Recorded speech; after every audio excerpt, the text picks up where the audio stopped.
الصبح بدا من طلعته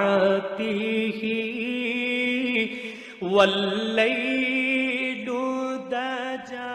بسم اللہ الرحمن الرحیم. بہت سارے دوست یہ کہتے ہیں کہ قرض بہت زیادہ ہو گیا ہے، کوئی ایسا وظیفہ بتلائیں کہ جس سے اللہ تعالیٰ ہمارے قرض میں آسانی فرمائے. یاد رکھیں، نبی اکرم صلی اللہ تعالیٰ علیہ وسلم نے ہمیں آج سے 1400 سال پہلے ایسا ایک وظیفہ دیا تھا، اگر پہاڑ کے برابر بھی قرض ہو تو وہ لمحوں کے اندر ختم ہو جاتا ہے. رزق میں برکت کے بہت سارے طریقے ہیں. آپ صلی اللہ علیہ وسلم کا ارشاد ہے کہ جو شخص گھر میں داخل ہوتا ہے، گھر میں داخل ہوتے ساتھ السلام علیکم کہتا ہے، پھر سورہ اخلاص پڑھتا ہے، اس کے بعد مجھ پر درود پڑھتا ہے، اللہ تعالیٰ اس کے گھر میں اتنا رزق عطا فرماتے ہیں کہ رزق دروازے توڑ کر اندر داخل ہو جاتا ہے.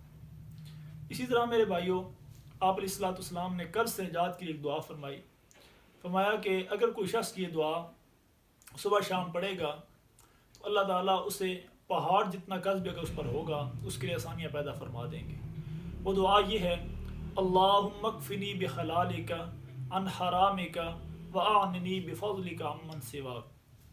یہ دوسری دفعہ بھی پھر سن لیں: اللہم اکفنی بحلالک عن حرامک واعننی بفضلک عمن سواک.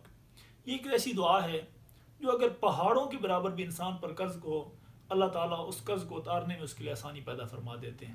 تو میرے بھائیوں، ہمیں چاہیے ہم وہ اعمال جو ہمارے نبی صلی اللہ علیہ وسلم ہمیں سکھا کر گئے ہیں، ان اعمال کی روشنی میں اپنی زندگی کو گزاریں، تاکہ زندگی پر آنے والے مسائل، مشکلات، آلام خود بخود ہم سے رفع ہوتی چلی جائیں. اللہ تعالیٰ میں عمل کرنے کی توفیق عطا فرمائے.